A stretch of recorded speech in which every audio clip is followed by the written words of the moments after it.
de pronto el hecho de grabar la clase les da como la posibilidad de no venir. Pero lo que pasa es que uno se atrasa más y más y eso es donde uno se abruma. O sea que yo creo, aún si se sienten horribles y tienen que entregar una tarea y no yo creo que ir a clase también les da la posibilidad de no atrasarse tanto en un curso, solucionar dudas en el momento y no llegar como a mirar la presentación y decir, ¿qué es eso? Entonces, mi consejo para todos es intentar ir a clase siempre, aun si se sienten colapsados. ¿Ustedes tienen parciales esta semana?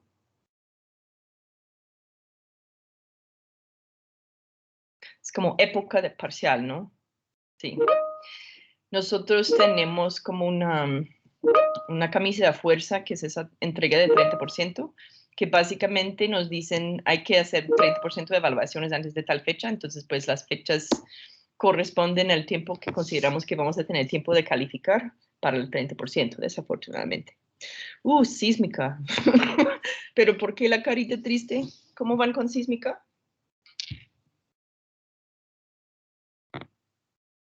¿Es duro? Está bien. Ok. ¿Y la tarea cuando hay que entregarla? ¿Esta semana, la próxima, sí? ¿El parcial es hoy? Es lunes, pero está fatal.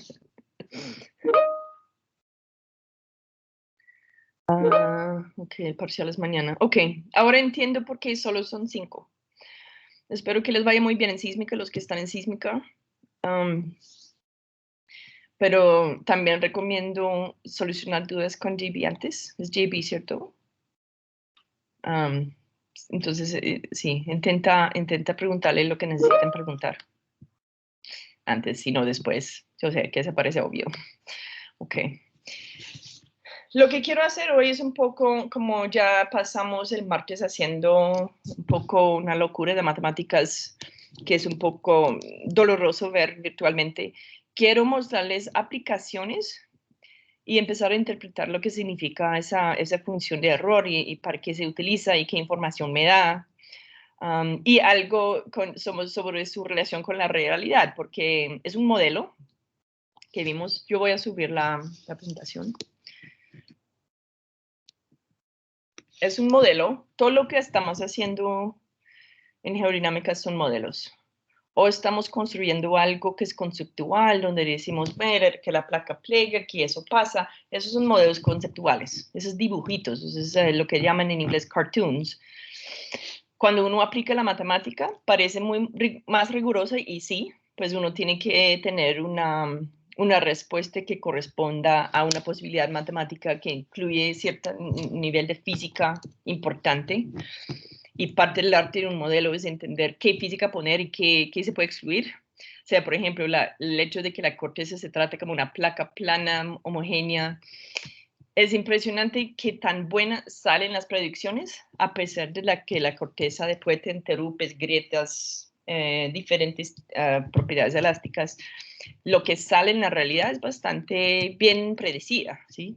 Entonces, cuando uno empieza a poner esos niveles de matemática en el modelo, uno espera un buen resultado. Pero muchas veces hay limitaciones y en el modelo hay que siempre discutir las limitaciones. ¿Okay? Lo que vimos el martes se llama the half space cooling model y eso vamos a ver la limitación que tiene, que es algo interesante. Déjame ver. Aquí. Ahora sí pueden ver. Ok. Lo que a mí me fascinó cuando yo era estudiante era el simple hecho de poder derivar una función que describe el espesor de la litosfera y su profundidad en el mar y el flujo de calor en la superficie que corresponde a los datos, utilizando simple argumentos de flujo de calor por conducción y nada más. O sea, el half space cooling model, recuerda, es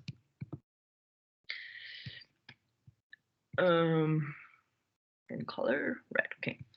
Tenemos mantle aquí caliente, aplicamos océano frío encima, ¿okay? Y lo dejamos evolucionar con el tiempo.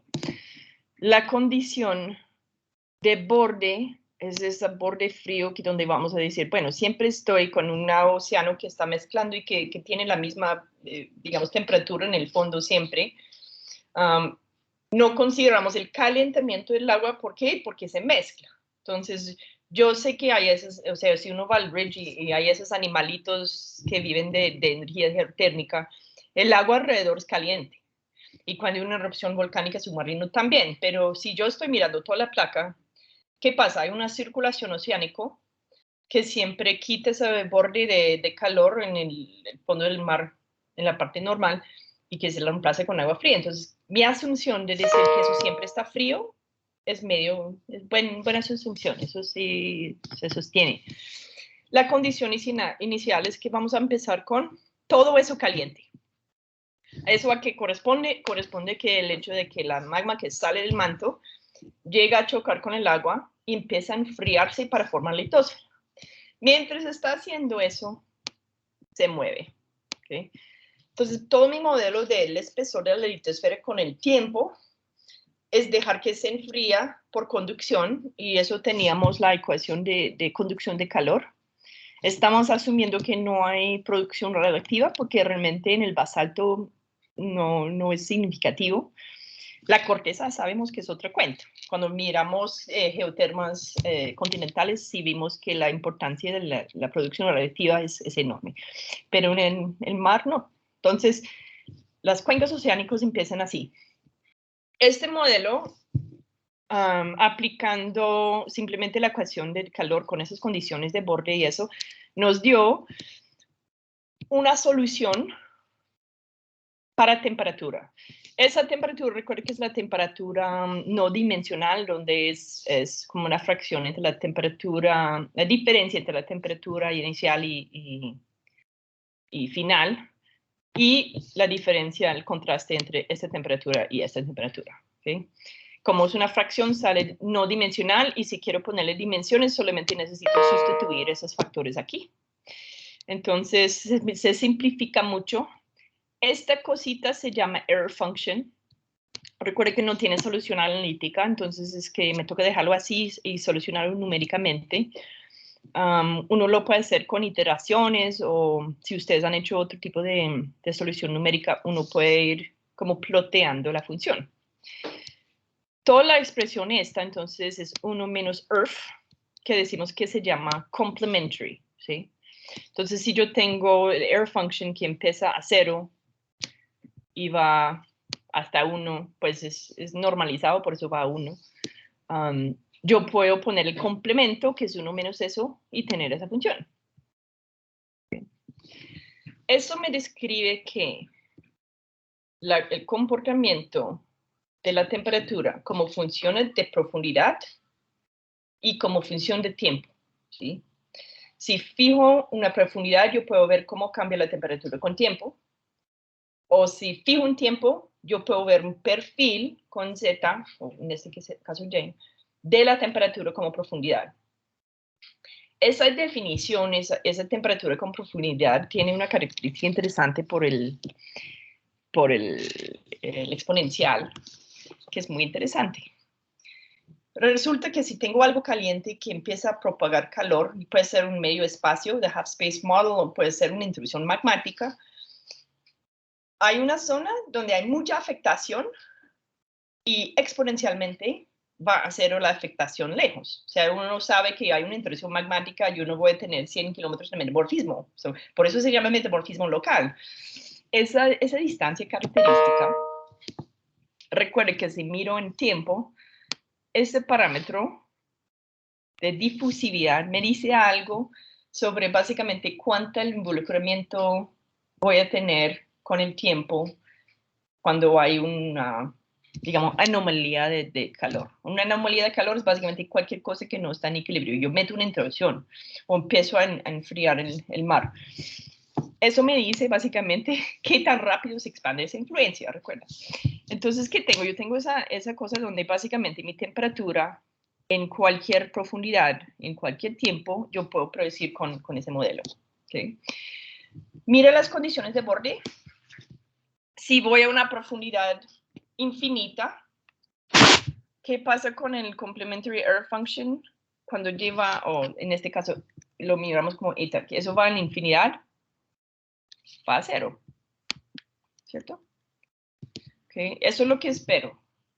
Yo lo que espero, entonces, la temperatura profunda en el manto debería ser la misma temperatura original que tenía el manto porque el enfriamiento no llega.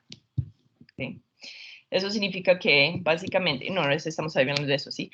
Que básicamente la temperatura inicial no se cambia solo por ese enfriamiento arriba porque lleva un buen tiempo para llegar allá. Si voy a la infinidad, no pasa nada. Si estoy en tiempo igual 0, eso también va a 0, el ERF complementary, porque el ERF va a infinidad. Entonces también lo que tengo es mi original step function, frío aquí, calor aquí. ¿Sí? En la superficie, yo debería siempre tener la misma temperatura, que es la temperatura del mar. ¿Sí? Si lo pongo aquí, y igual 0, the complementary error function de 0 es 1.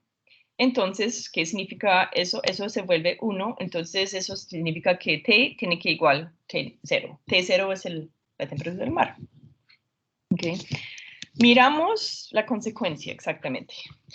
Yo voy a tener un perfil que tiene esa forma exponencial donde aquí es muy frío, cuando voy a la infinidad se vuelve temperatura caliente del manto y hay esta función mientras tanto. Si miro con tiempo, inicialmente voy a tener algo así, luego va a ser más así. ¿Y qué va a pasar? Hay una área donde estoy expandiendo la influencia con el tiempo. Se engruesa la litosfera. ¿Okay? Eso aplicamos el nombre Thermal Boundary Layer. ¿Okay? No sé si ustedes han escuchado eso.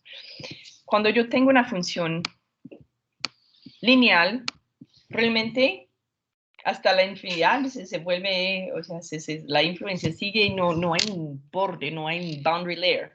Pero si yo tengo una función que es exponencial, ¿qué va a pasar? En una zona cerca de la superficie donde hay mucha influencia, y el resto básicamente es 0 o muy poquito. Entonces la temperatura, el cambio fuerte de temperatura entre aquí y aquí es casi que toda la variación en temperatura que hay y todo lo que hay debajo aquí queda sin influencia. Como es una exponencial, o sea, uno tiene un asímptoto, entonces no es exactamente 0 hasta que uno llega a infinidad, ¿cierto? Pero es muy infinitesimamente pequeño. Uno tiene que tomar un juzgamiento de qué defino como el borde. ¿Okay? Entonces, si tengo algo que cambia abruptamente, una función que parece eso, con la profundidad, a ver si eso es T1 o T0. T1, no, eso es T1 y eso es T0, siempre me confundo. Okay. Lo que pasa es que toda la variación entre la temperatura del mar y la temperatura del manto pasa en este espacio chiquito. Okay.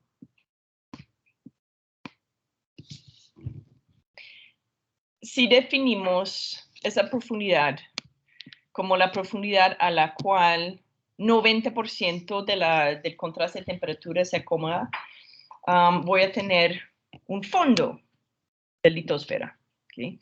Lo que pasa es que si veo esta curva donde eso es la temperatura del manto, de pronto uno está como ignorando un poquito aquí, pero es como, no sé, fracciones de un grado más fría que el manto, entonces no lo contamos. Decimos, mira, toda la parte fría, la placa, lo que llamamos litosfera, entonces va a ser esta partecita nomás. ¿Se entienden?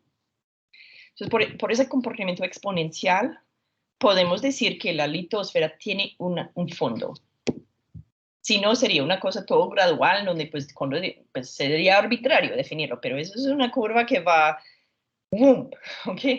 Y eso nos permite decir que ahí existe algo como una placa donde esta parte es fría y esta parte es caliente y eso lo llamo litosfera. ¿Recuerden la definición de litosfera elástica?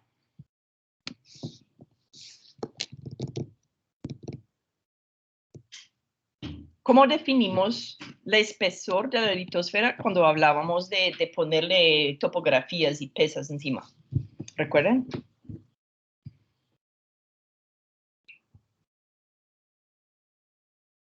¿O es una memoria distante?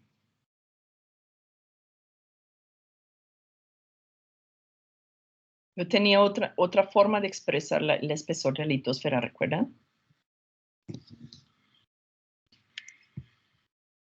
Y otra forma de calcular ese espesor. Voy a dibujarlo aquí. Yo pongo mi isla de Hawái, que siempre parece como un volcán por alguna razón. Y tengo esta forma donde yo tengo plegamiento elástico y resistencia boyante, ¿sí? Que sostiene mi isla. Esta superficie que se plega así, el W, es característica, pues obviamente entre más pesa pongo, yo lo puedo hundir más, pero algo más interesante es que eso es muy relacionado al espesor de la placa. Si eso fuera un pedazo de papel, Hawái hundiría. ¡Plunk! Si tuviera un espesor de como, no sé, 10 metros, también se hundiría. Entonces, la fortaleza, la resistencia al plegamiento es lo que me da la estrés elástica suficientes para sostener la isla, pero también el ancho del plegamiento, recuerden que depende del espesor.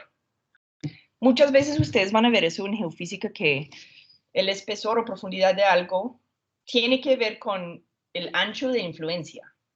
¿Sí? Eso siempre tiene que ver con curvaturas y esferas y qué tan grande es mi volumen de influencia, porque si tengo una fuente aquí, recuerde que yo puedo influir un área grande de la superficie si está lejos, y si está muy cerca, la zona de influencia es eso, entonces plego solamente esa parte. Entonces, si lo miramos de forma análoga, si yo tengo una corteza muy espeso y intento poner algo así, pues, ¿qué va a pasar? El plegamiento, la cosa, yo puedo poner una pieza muy fuerte para que como no resista. El plegamiento va a tener un ancho así. ¿Por qué? Porque algo más ancho resiste una fuerte curvatura. Entonces, para acomodar este peso, se puede tener el suficiente estrés con un plegamiento leve, ¿sí? Porque la fortaleza elástica es grande. Yo tengo mucha corteza para sostenerlo, entonces solo necesito plegarlo un poquito. Y mi radio de curvatura entonces va a ser grande. Y esta raya de curvatura tiene que ver con ese espesor. Entre más pequeño, más pequeña el radio de curvatura. Entonces, yo puedo medir ese radio de curvatura utilizando la distancia entre mis turupitos, ¿sí? Esos turupitos, recuerden que eran como relacionados con pi por alfa o algo así, ¿cierto? Había ese parámetro de flexura que me dice más o menos la escala o el risentor de plegamiento, y yo saqué un espesor, porque eso está directamente relacionado con el espesor. ¿Qué espesor? ¿Y qué tiene que ver con esa cosa nueva? ¿Qué piensan?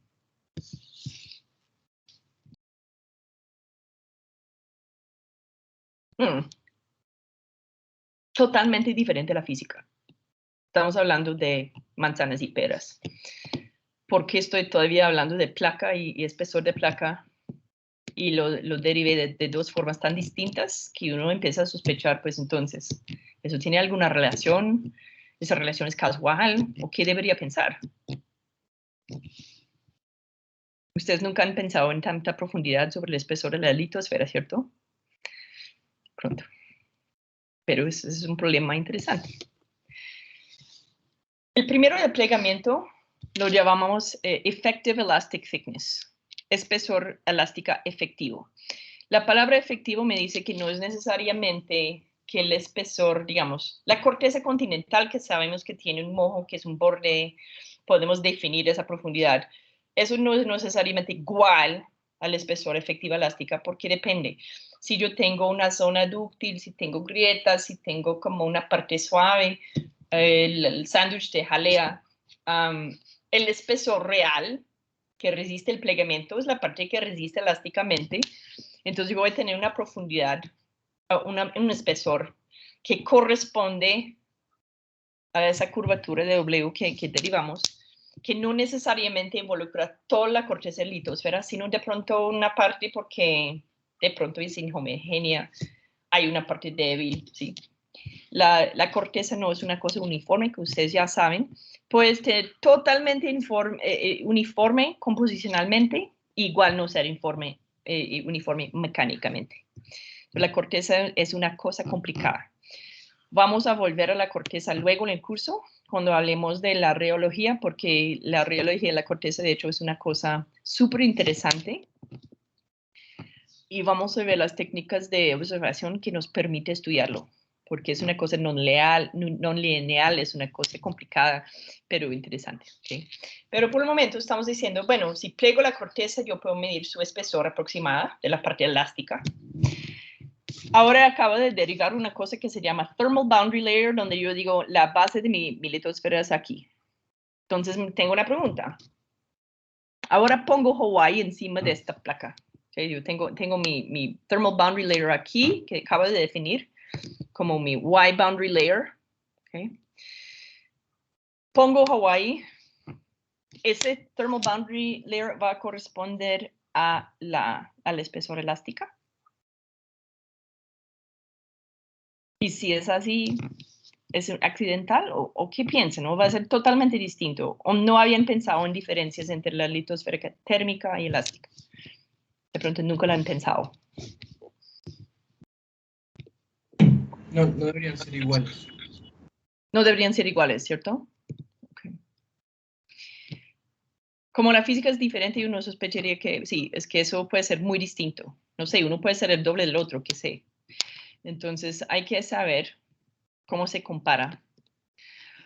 Y si son comparables, la pregunta más interesante es por qué serían comparables. ¿Sí? Ustedes cuando estaban en primer y segundo semestre aprendieron de que la Tierra tiene placas, que las placas van moviendo, ¿okay? Los tratamos como galletas. ¿Okay? Esta cosa que mueve, ¿qué es? Es la litosfera. ¿Qué parte de la litosfera mueve? ¿Hasta qué profundidad? ¿O es todo o todo el manto? O sea, tenemos una convección aquí, ¿cierto? Y movemos la placa, pero ¿a qué punto el manto es independiente de lo que pasa aquí? Eso es lo que llamamos placa. Si miro la litosfera térmica, estoy simplemente diciendo que a profundidad X hay un fuerte cambio de temperatura entre esta parte y esta parte de arriba. Entonces esta parte tiene una característica especial y lo voy a llamar litosfera. ¿Pero por qué? ¿Qué pasa cuando enfrío roca de manta? ¿Qué es lo que cambia en su comportamiento? Es la clave.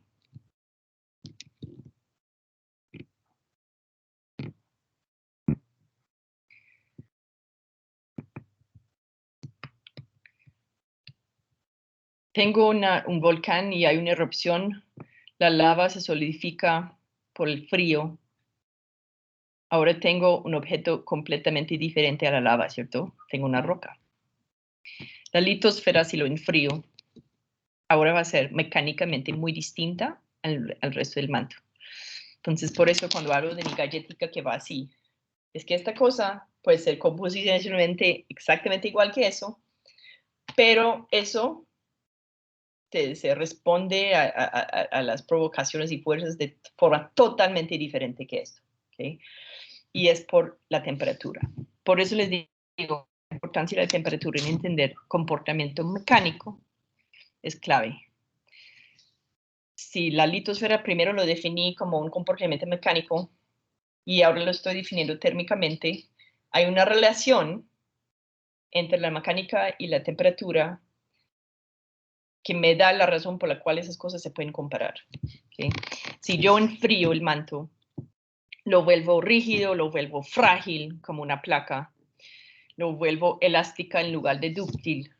Ahora sí va a plegar de una forma de galleta elástica que ya miramos. Lo que pasa es que la razón por eso es la temperatura. ¿Okay?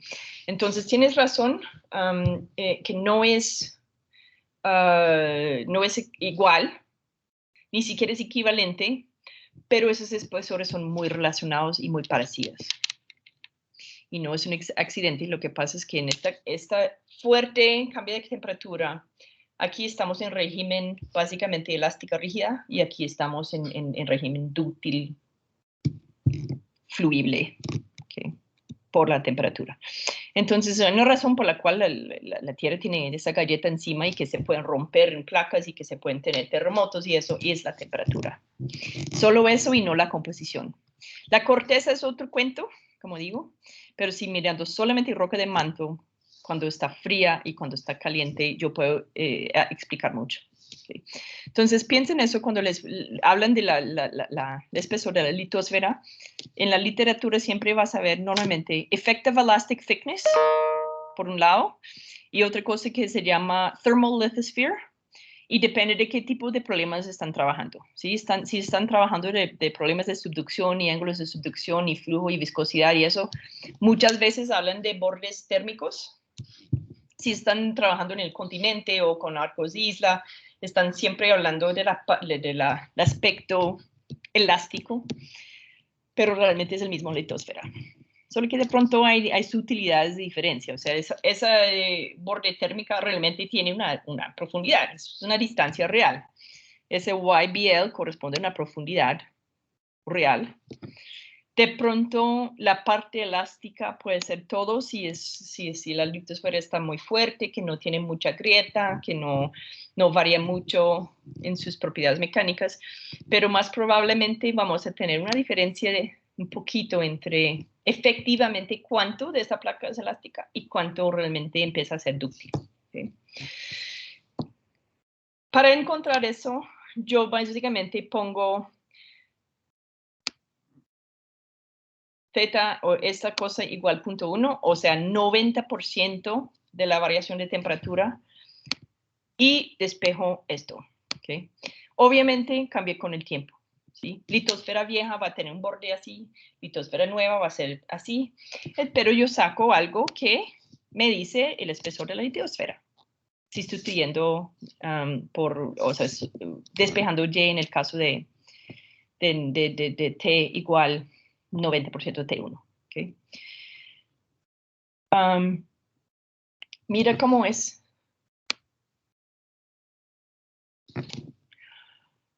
Esta ley de raíz cuadrado lo van a ver otra y otra vez. Lo que me cuenta es que con el tiempo, no es que el borde crece linealmente, crece como raíz cuadrada del tiempo, que de pronto no es fácil de visualizar, pero estamos hablando de un ridge. Yo empiezo a enfriar no una cosa completamente estagnante donde estoy haciendo eso, sino cada vez que está llegando el manto aquí y enfriándose, yo produzco nuevo litosfera. Entonces, en 10 millones de años, voy a tener mi espesor así, pero va a estar como corrido. ¿Cuál es la relación entre el tiempo, entonces, y la distancia de este pedazo de litosfera del ridge? Se puede calcular, ¿cierto?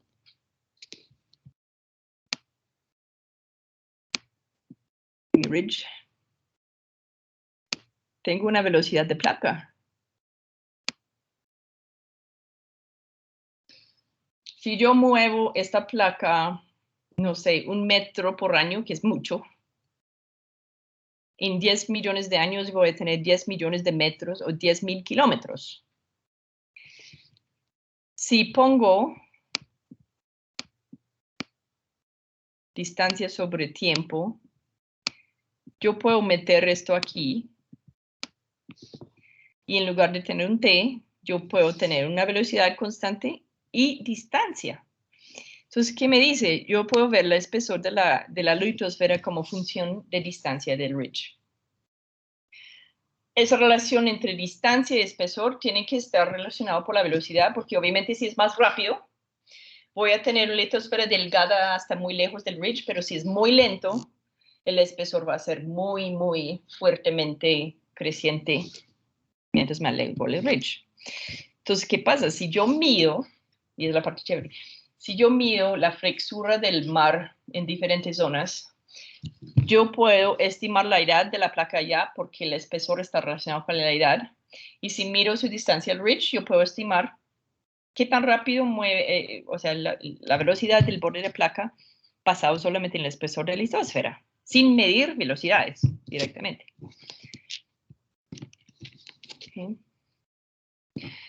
¿Qué tal el flujo de calor? Todos ustedes han visto estas cosas de mapas del fondo del mar donde el ridge está muy alta el flujo y luego se va enfriando. Es como... Pero lo vemos siempre como map view con colores, ¿cierto? El perfil, ¿cómo sería? Hagamos ese ejercicio porque es importante. Heat flow, flujo de calor de la superficie, recuerde que tiene el Fourier's Law. Recuerde que ese K es diferente que el kappa de difusividad, es conductividad. Y solo necesito solucionar eso. ¿Cómo voy a hacer eso? Necesito volver a mi ecuación para temperatura. Erase. Aquí tengo temperatura como función de Y y T. ¿Y qué quiero ver? El gradiente en T. Tengo que diferenciar eso con respecto a Y. ¿Okay? Entonces empiezo a hacer eso. Yo saco los constantes. Yo tengo el T menos T1, que es un constante. Eso se queda en la parte al fondo. Y tengo la derivada de esto. ¿Pero esto qué es? 1 menos Earth. La derivada de 1 se va. ¿Sí? Yo tomo la derivada de eso, lo primero que puedo eliminar eso, entonces la derivada es igual que la derivada de Earth. El Earth, ¿qué es? El Earth es esa cosa integral del gaussiano, ¿sí? Recuerden esta cosa. Entonces yo voy a derivar esta integral y sacar básicamente la misma función, esa exponencial. Chévere, porque ahora sí tengo una solución analítica porque estoy diferenciando mi integral. Y ahora sí tengo algo chévere. Si quiero ver flujo de calor en toda la parte de la corteza, tengo que guardar todo eso. ¿Sí? Y es como una curva gaussiana, o sea, truncada en dos porque voy de 0 a infinidad. Entonces, como desde la superficie voy a tener como una exponencial, una cosa que parece una curva gaussiana a mitades. Pero lo que me interesa aquí es el flujo de calor de la superficie. Entonces, wow, excelente. Yo lo evalúo a la superficie, y igual 0. Eso desaparece, se vuelve 1, entonces yo tengo esto. ¿Qué tiene eso? Eso entonces es el flujo de calor en la superficie. Obviamente tiene que ver con el contraste entre el agua y el manto. Si el manto un día se enfría y la tierra se vuelve fría, esa diferencia va a desaparecer y termina el flujo de calor. En la tierra temprana, en el arqueo, cuando la tierra era más caliente, pues eso aumentó y el flujo de calor en la superficie era altísimo. ¿Okay? Entonces, esta diferencia es clave porque me dice el contraste entre la superficie fría y el manto caliente. Pero mira otra vez que sale mi raíz cuadrado. Otra vez tenemos algo que varía con el raíz cuadrado del tiempo, donde el flujo de calor disminuyó con el tiempo, no directamente con temperatura, sino por el raíz cuadrado de temperatura. Esto también lo puedo convertir en una distancia utilizando que la velocidad es distancia sobre tiempo, sustituirlo aquí y ver cómo está el flujo de calor alejándonos de un ridge. ¿Todo claro? ¿Dudas hasta ahora? ¿Están pensando en sísmica? ¿O están siguiéndome?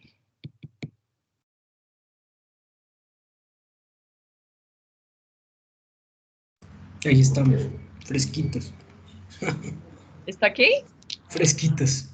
¿Fresquitos? Sí. ¿Qué es eso? ¿Eso es algo bueno o algo No, es malo? bueno, es Es bueno. bueno. Es bueno.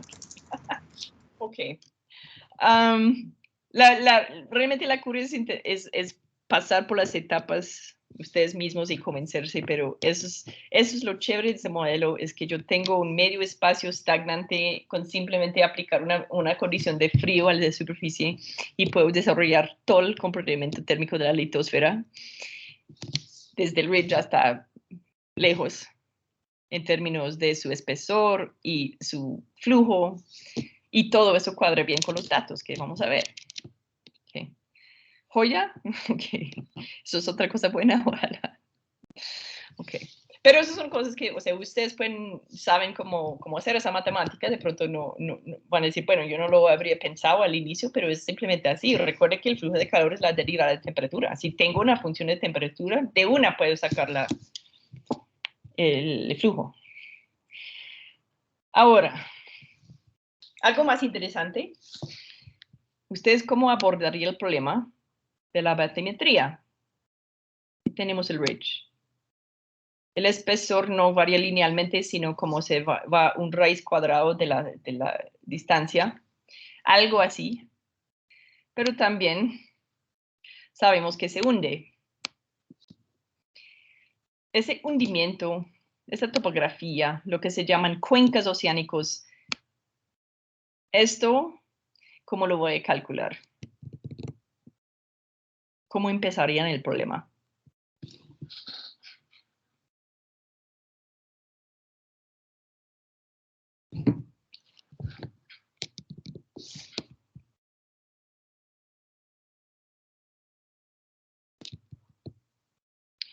Laura, no quiero molestarlos.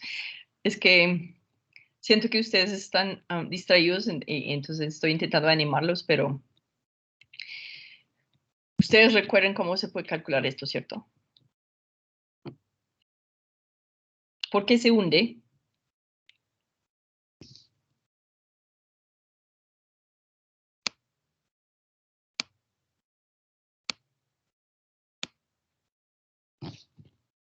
Ah, ya, porque es más denso. Ok, exactamente, gracias. Esta cosa, en su forma fría, es más densa que su forma dúctil aquí caliente. Entonces, si es más densa, va a querer hundirse. Este hundimiento se puede calcular de qué forma.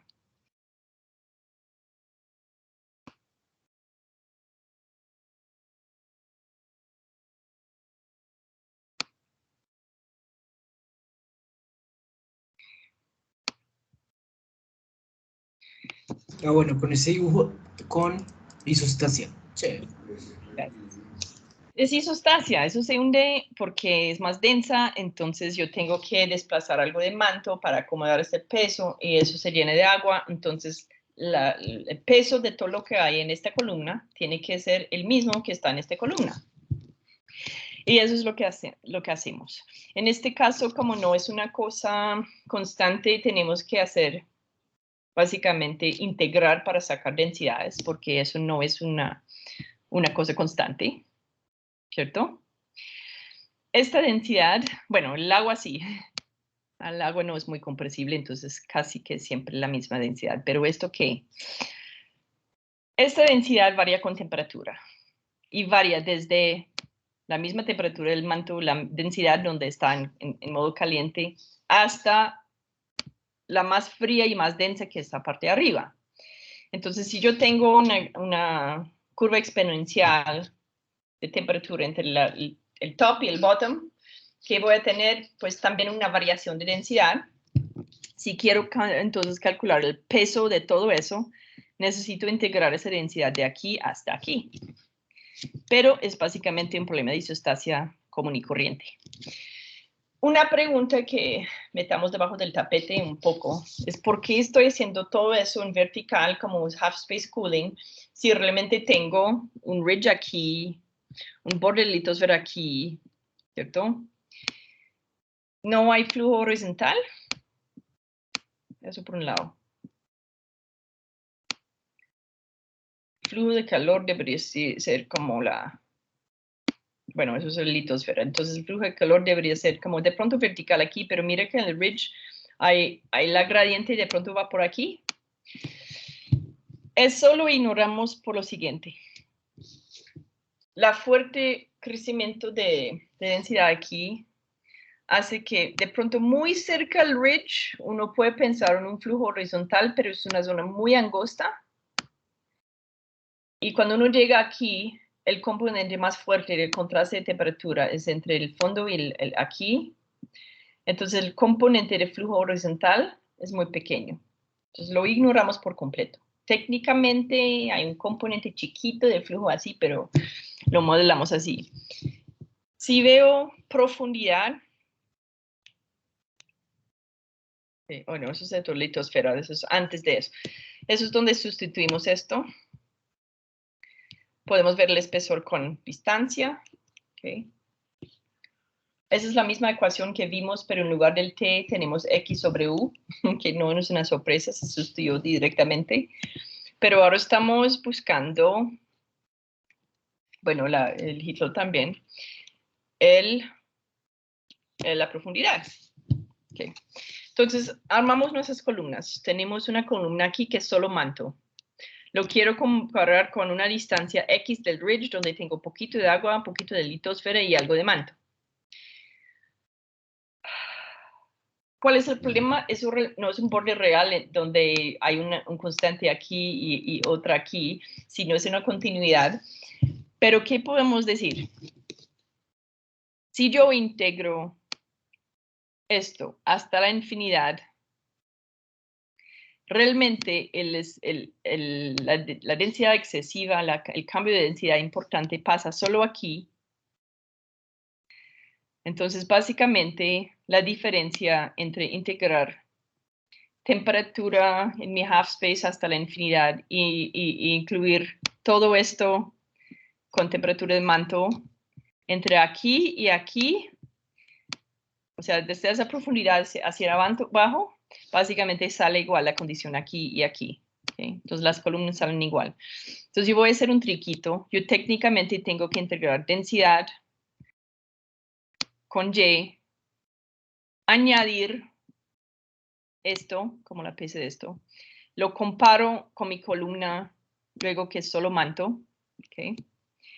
Ese integral que yo necesito, entonces, integrar esa vaina de que es densidad. Esa densidad, ¿cómo varía con temperatura? ¿Ustedes recuerdan cómo varía la densidad de una roca con temperatura? ¿Y qué parámetro necesitamos?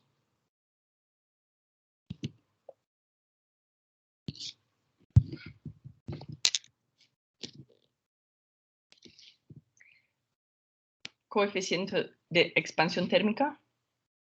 A veces utilizan un beta, a veces utilizan un alfa. Te pido disculpas por el alfa, que también tenemos un alfa para flexura, pero eso tiene un suscrito. SB, que significa volumen. Eso es la coeficiente de expansión térmico volumétrico. Es decir, si yo caliento algo, cuánto se expande el volumen como fracción de la inicial, y eso me da un parámetro que no tiene dimensiones, que me dice como cuánto se expande como porcentaje o fracción de total. Eso es mi coeficiente de expansión térmica. ¿Ustedes han visto eso en otros cursos? Sí. Okay. Entonces, no es nada misterioso. Entonces, para mi densidad, lo que voy a poner, la diferencia entre la densidad de litosfera y densidad de manto, uno inicia con el manto, aplica este factor que me dice cuánto expande como función de contraste en temperatura. Temperatura de manto, temperatura en la litosfera. Recuerda que eso varía con Y, ¿cierto? Entonces tengo también una ρ que varía con Y. Entonces eso lo tengo que meter en mi integral. Lo meto aquí, saco los constantes y termino teniendo que integrar el ERF otra vez.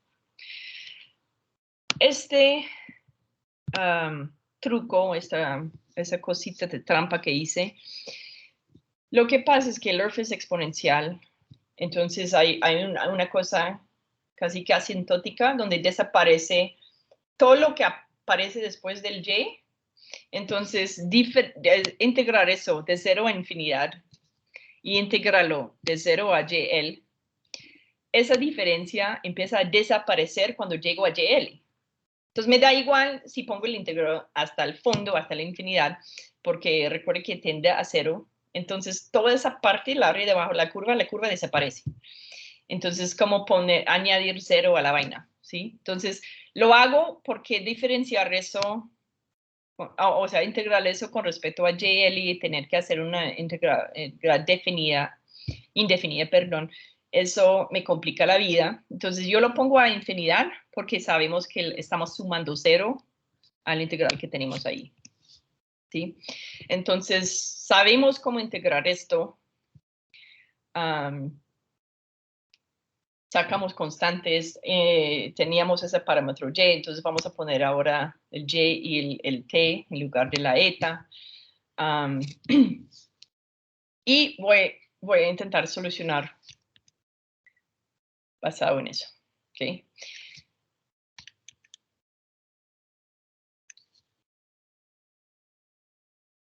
Esto, entonces estoy comparando esta columna, toda la pesa de esta columna, con rho m por y, básicamente. ¿Okay? Entonces, para recordarles. En algún momento tengo que hacer toda esa vaina de integrar, es un poco doloroso, aunque yo tengo una cosa de 0 en infinidad, yo tengo que hacer un truco, y en fin termino haciendo integration by parts. Ustedes, si no han tenido mucha práctica en integración desde mucho rato, yo les voy a pedir un favor de hacer esta integral en la casa. Yo puedo hacerlo paso por paso, ustedes se duermen, se desconectan, se rinden, no sé, pero ver a alguien haciendo matemática no les ayuda. Intenta hacer esa integral utilizando integration by parts, ¿sí? Porque ustedes saben que esta cosa, si tiene infinidad de infinidad, tiene un valor, o sea, es raíz de pi. Entonces tengo que hacer truquitos donde estoy mirando una parte que va de eta infinidad, yo lo convierto en t's, entonces luego voy a sacar una integral del gaussiano, pero definido con infinidad, y yo puedo sacar la respuesta final. Pero yo quiero que ustedes hagan esas etapas, ¿okay? Porque yo si veo a alguien haciendo matemáticas así, me duermo, sobre si es virtual. Inténtelo y me dice si les parece. No le voy a poner eso en un examen nunca, pero prefiero que ustedes entiendan dónde, en fin, sacamos ese W. Mire que tiene esto. Otra vez una raíz cuadrada con el tiempo. Ese tiempo lo puedo sustituir con distancia, siempre. Y mirar distancia del ridge y el W de profundidad. Pero depende de este factor, ¿sí? Entre más se expande por calor o se comprime por frío, pues obviamente se hunde más porque la densidad cambia más. Entre más grande el contraste de temperatura, también esa diferencia en densidad entre la litosfera y el manto más grande, ¿sí? Pero esa raíz cuadrada siempre aparece. ¿Sí? Y es básicamente todo el tema de espesor, flujo de calor y hundimiento son de cierta forma proporcionales. ¿Okay? Yo les dejo para hacer la matemática. Si no saben hacerlo y quieren preguntarme, hagamos eso como parte de la sesión adicional si quieren, donde derivamos eso, porque yo prefiero hacer tablero. Pero si lo muestro en una diapositiva, yo sé que los ojos van, ¿okay? Pero sería un buen ejercicio para ustedes.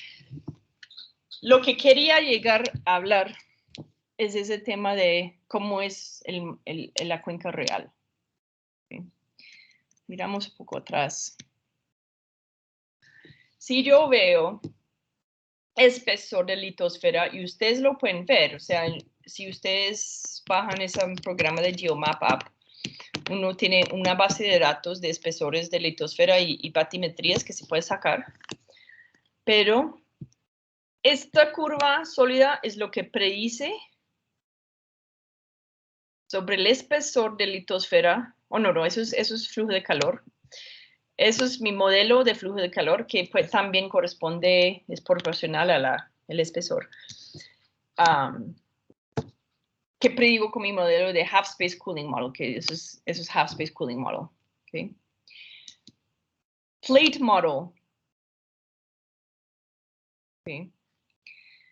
Plate model es básicamente el espesor aparentemente verdadero, que también pasa con la profundidad. Si veo la batimetría, pasa lo mismo. Okay. Profundidad con el distancia o con tiempo, que son equivalentes, debería ser así según ese modelo. Si yo ploteo esta cosa es una raíz cuadrada y eso va a seguir siempre más y más profundo. Lo que se observa realmente de batimetría es menor. ¿Ustedes saben por qué? La topografía del mar, ese modelo está bien hasta como, no sé, 60 millones de años y luego se diverge y no cuadra. ¿Por qué mi modelo falla? ¿Qué creen? ¿Por qué la litosfera no se vuelve más y más espeso hasta el infinito? O por lo menos en el Pacífico, donde hay partes muy viejas y llega la subducción uno no ve espesores de así o profundidades batimétricas así, sino como así. ¿Qué es lo que no tomamos en cuenta en el modelo todo ese tiempo? Porque la predicción es excelente, como por 60 millones de años, y luego algo pasa. ¿Qué puede ser? Las placas empiezan a reducir de pronto, pues, como se reciclan.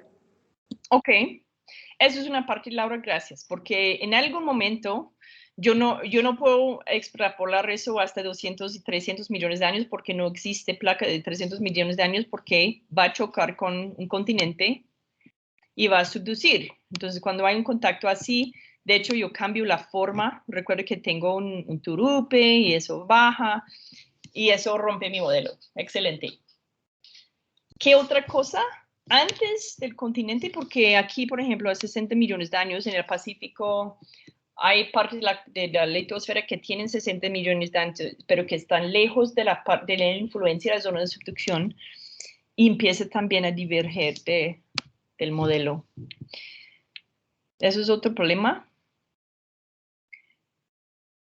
¿Y qué es lo que hay en el half space cooling model que no es cierto? ¿Qué trampa hicimos cuando modelamos el manto así?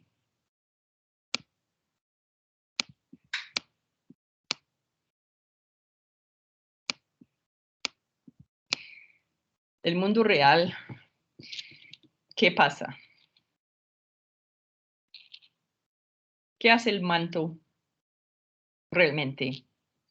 ¿Está ahí estancado como piscina? Se acaba. Primero se acaba. Hay un núcleo. A cierto punto, ya no tenemos manto. Eso por un lado. Afortunadamente, y eso los puse en su tarea, yo les puse a calcular el tiempo característico de flujo de calor desde aquí hasta aquí, porque ¿qué me dice? Si yo estoy enfriando el manto desde arriba, ¿cuánto demoraría en enfriar todo el manto hasta el núcleo?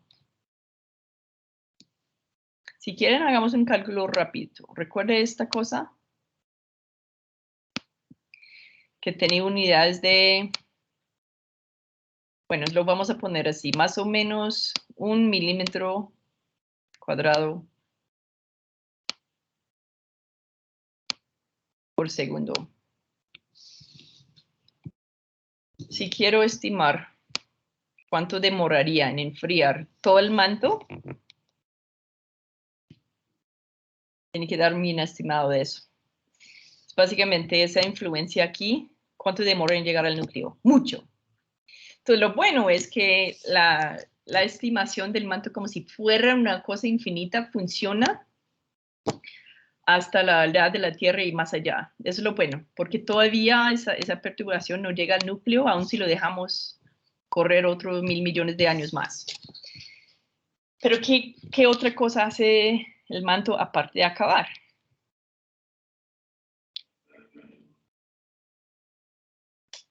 Se mueve. Se mueve.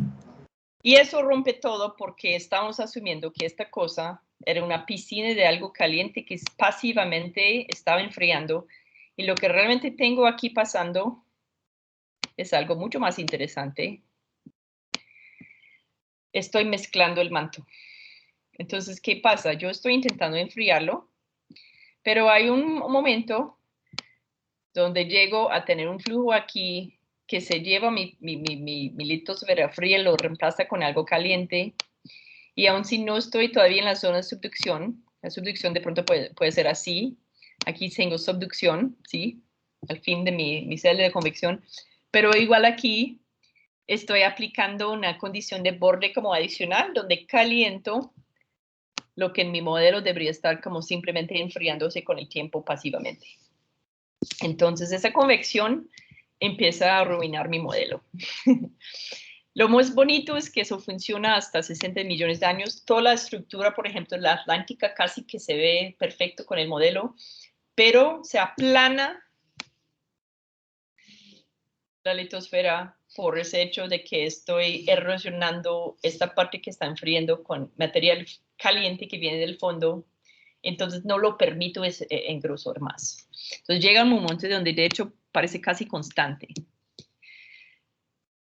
Este espesor, esta profundidad, de hecho es otra definición de litosfera, se llama plate model, y eso es donde ya mi litosfera térmica ya no es equivalente a la parte mecánica de espesor de la placa. Y vamos a ver, cuando hablemos de la convección de manto, qué tipo de borde es, porque en fin, yo no estoy mezclando hasta la superficie, yo no veo celdas de convección llegando al fondo de la litosfera, erosionando todo y volviéndole delgada. Por alguna razón, esto también tiene un límite. Okay. Bueno, yo lo voy a poner otra vez para... Si tengo una celda de convección y aquí está mi litosfera que está espesando y no sé qué cosa, esto llega a cierto punto, pero no hace eso. ¿Ok? La pregunta es, ¿por qué esta parte está como media protegida de este movimiento?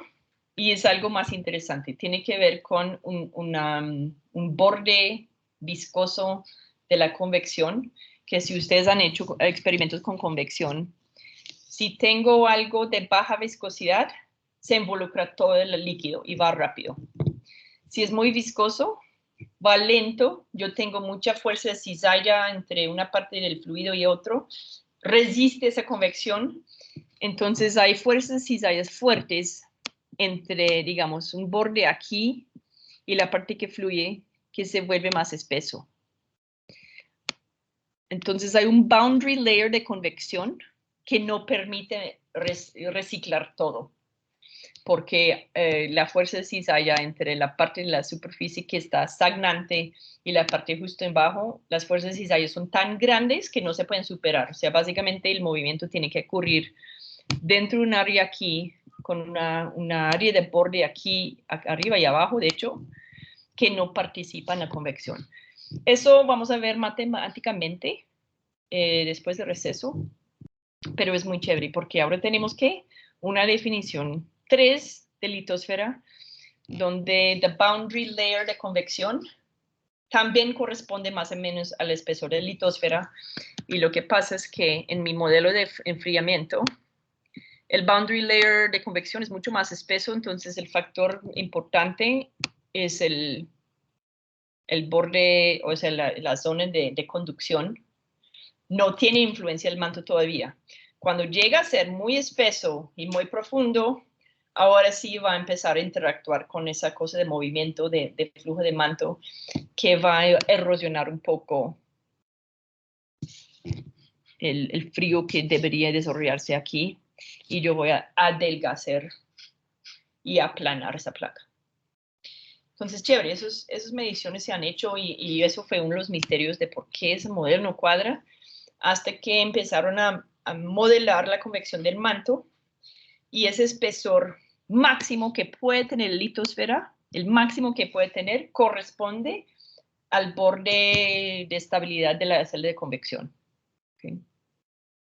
Entonces, por una parte, lo importante es el borde de conducción, de boundary layer de conducción, y luego se vuelve más importante el boundary layer por convección. ¿Dudas? ¿Preguntas? Entonces, como respuesta de qué pasa cuando pongo una isla ahí, si pongo una isla aquí, lo que voy a ver es que el plegamiento corresponde más cercanamente a mi borde, mi thermal boundary layer, el Y boundary layer, y más aquí, mi comportamiento elástico va a tomar lugar en una zona que más corresponde al espesor de la zona de borde de las celdas de convección. Y eso vamos a volver a hablar cuando hablemos de convección, y van a ver cómo se puede saber este espesor especial, que es la parte de borde donde la convección no ocurre. ¿Hay alguien que ha hecho esos experimentos o en experimentos análogos o en numéricos? Laura, yo veo una cara preocupante que no sé cuándo lo pusiste hace rato. Cuéntame.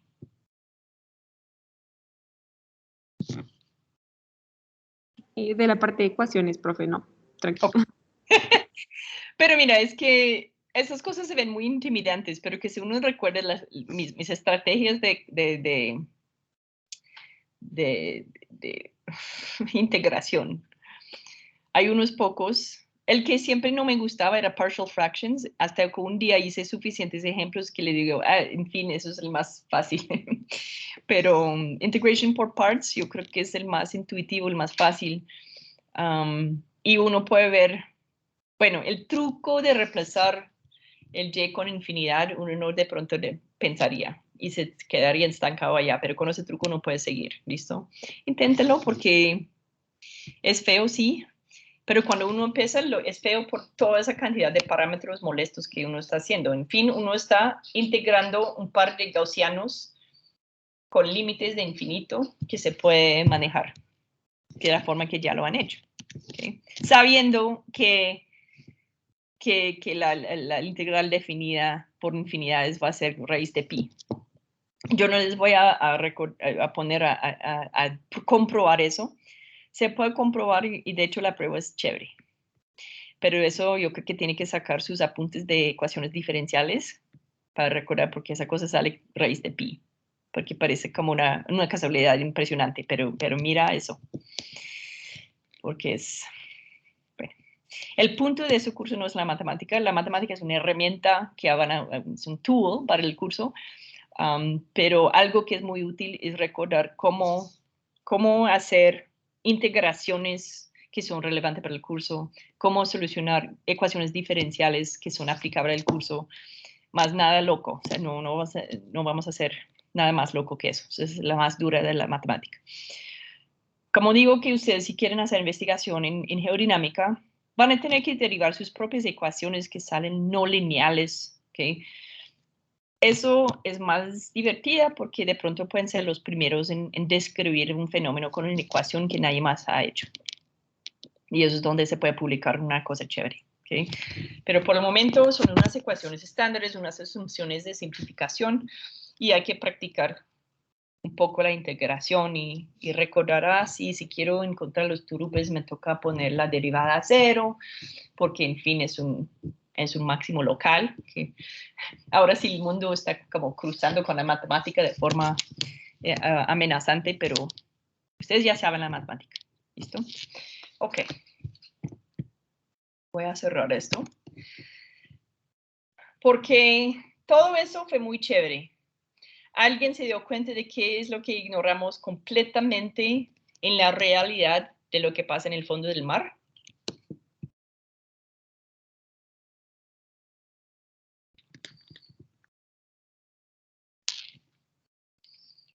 Okay. estamos hablando de agua, enfriando manto y que todo está bonito y estoy calculando espesores, pero ¿qué más hay en el fondo del mar? Otra cosita.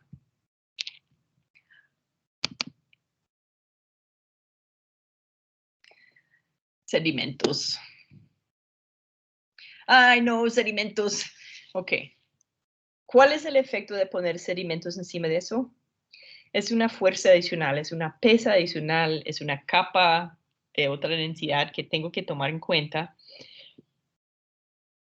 El efecto neto de poner sedimentos en lugar de solo agua es que se va a hundir más de lo que mi modelo predice porque tengo más peso en mi columna donde hay espesor más grueso de sedimentos. Yo no les voy a poner la matemática de eso en un examen, pero quiero rápidamente que vean cómo es y yo le puedo subir la presentación porque para mí es interesante saber. Las cuencas sedimentarias, ¿por qué nos interesa saber la condición de temperatura?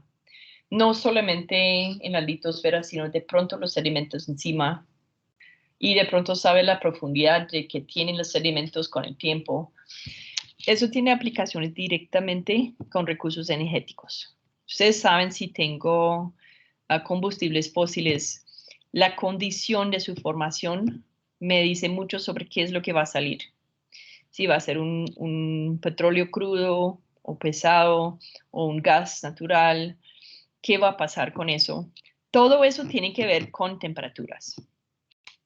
Pero como eso pasa en capas sedimentarias, lo que tengo que entender también son perfiles de temperatura con el tiempo dentro de capas sedimentarias. ¿Sí? Sí, entonces si uno está buscando aplicaciones de por qué me importa, eso ya está en la matemática desbaratando un poco, por qué quiero hacerlo. Eso es algo que en la industria se aplica directamente para la exploración de hidrocarburos. ¿Sí? La matemática no realmente es más complicado que el otro, solo que tengo una capa adicional de complejidad que me dice, mi subsidencia aquí del mar no es simplemente por la diferencia de densidad entre aquí y esta capa que se crece de agua, sino ahora sí tengo una capa que se crece, pero es sedimentos.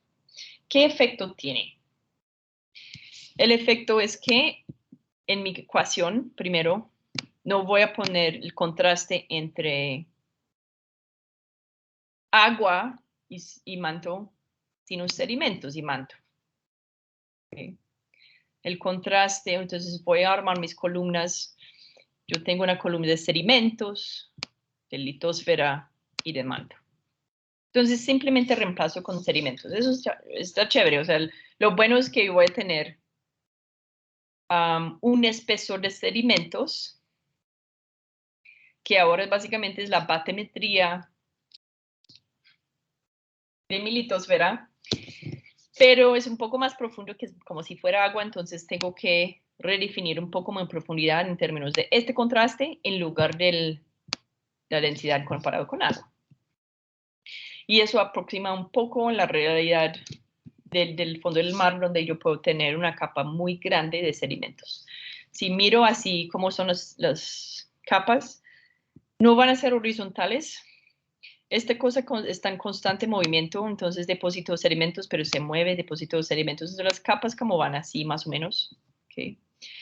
Si yo miro el momento que se depositó esta cosa, con el tiempo va a mover, pero si no es muy compresible ese sedimento, básicamente debería hundirse con el tiempo de la misma forma que está hundiendo la litosfera.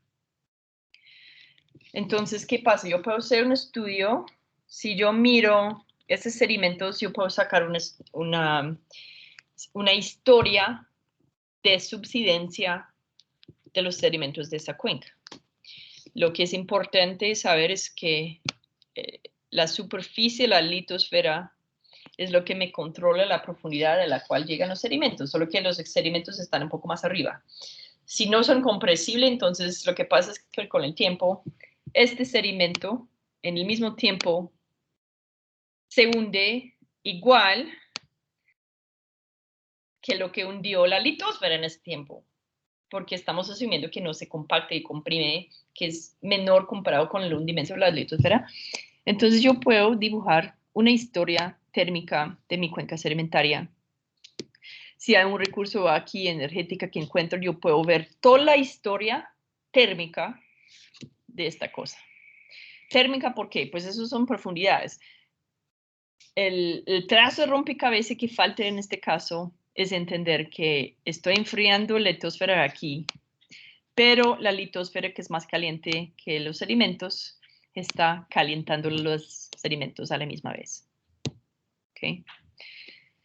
Entonces, una historia de profundidad se puede convertir en una historia térmica utilizando el flujo de calor de sentido contrario. ¿Sí? Si yo quiero ver la subsidencia de la cuenca, entonces es la misma ecuación para el hundimiento del manto, ¿sí? Donde yo tengo que saber el parámetro de expansión térmica y el contraste y las densidades. Reemplazo el agua con sedimentos nomás. Y ese tiempo no es el tiempo normal, sino la diferencia entre el tiempo cuando llegó el sedimento a depositarse y hoy. Entonces tengo que eliminar ese pedazo porque eso no es importante para un sedimento que empezó a depositarse a 50 millones de años. Entonces tengo esta diferencia en lugar del T solo. ¿Sí? Pero mire, ya ahora tengo espesor o profundidad de un sedimento con el tiempo. Es una historia de subsidencia de toda la cuenca, sin hacer matemática adicional. ¿Chévere? Okay. Ahora, ¿qué hago con el tiempo de temperatura? Pues necesito ahora hacer algo un poco más involucrado, donde ahora digo, ese flujo de temperatura hacia arriba, como lo hago, pues también es conducción. Lo que voy a tener es una condición de borde un poco diferente. ¿Okay? Lo puedo hacer con flujo de calor más bien, porque si estaba asumiendo que la temperatura es constante con la superficie, ahora el momento que meto el sedimento empiezo a complicar la cosa porque eso se puede calentar, ya no tengo circulación. El agua siempre tenía la misma temperatura, ¿por qué? Porque hay corrientes que quita cada vez ese borde térmico que formaba aquí y lo que siguió enfriando. Cuando pongo un sedimento, se acaba eso. De pronto hay flujo poroso que puede enfriarlo. Pero básicamente el momento que tapo esta cosa con un sedimento, ahora la condición de borde de agua fría es aquí y no aquí. Esto es más fácil trabajar si pienso en el flujo de calor proveniendo del manto y considero que eso está calentando los sedimentos. Yo no, o sea, ya se está acabando la clase, no voy a ir paso por paso, pero ustedes pueden hacer el mismo tipo de análisis del perfil de temperatura dentro de los sedimentos con el tiempo debido a un flujo de calor aquí, con una condición de borde ahora arriba de 0 temperatura y solucionar Fourier's Law nomás. ¿Okay? Ese ejercicio es algo que ustedes pueden hacer, pero uno puede mirar ejemplos de cuencas en el mundo y el modelo sirve bastante bien. Si yo quiero hacer una búsqueda de recursos, yo puedo hacer predicción basado en ese modelo de básicamente profundidad de sedimentos con el tiempo y de forma análoga la historia térmica de esos sedimentos y predecir dónde voy a encontrar diferentes tipos de nivel de desarrollo de mis hidrocarburos. Okay. Eso para motivarlos si les interesa ese tema de exploración de recursos energéticos. Si uno está más interesado en la historia de la Tierra como por sí, también es interesante ver la historia de cuencas y por qué hacen lo que hacen. ¿Okay? Y los que analizan cuencas, miran las capas alimentarias y toda la historia térmica. Eso es una rama de estudio completamente en su propio derecho que ustedes podrían especializarse. ¿Okay? Yo no soy especialista en análisis de cuenca para nada. A mí me interesa la geodinámica de cómo se hunde, pero yo no estudio las capas y qué pasa. Esa parte es para analistas de cuenca. ¿Okay? Bueno, Les dejo unos problemas de práctica. Inténtelo, pero yo lo que creo es que es mejor enfocarse en la tarea, llegar dudas de la tarea, porque el parcial van a ser como relacionado con el tipo de ejercicio que doy en tareas, pero menos complicada. Eso siempre es mi motivo por darles una tarea, es algo con un poco más reto, pero que es el tipo de cosa que quiero que ustedes entiendan cuando llegue el momento del parcial. ¿Listo? ¿Todo bien? Suerte con sísmica. Y nos vemos el martes. Por favor, si empiezan la tarea, me escriben y intentamos hacer como ayudas de tareas. Pero esa tarea yo lo hice un poco corta, ¿listo? Ok. Cuídense mucho. Yo voy a apagar la compartida. Yo creo que ya casi adelanté todas las presentaciones en la plataforma, que ahora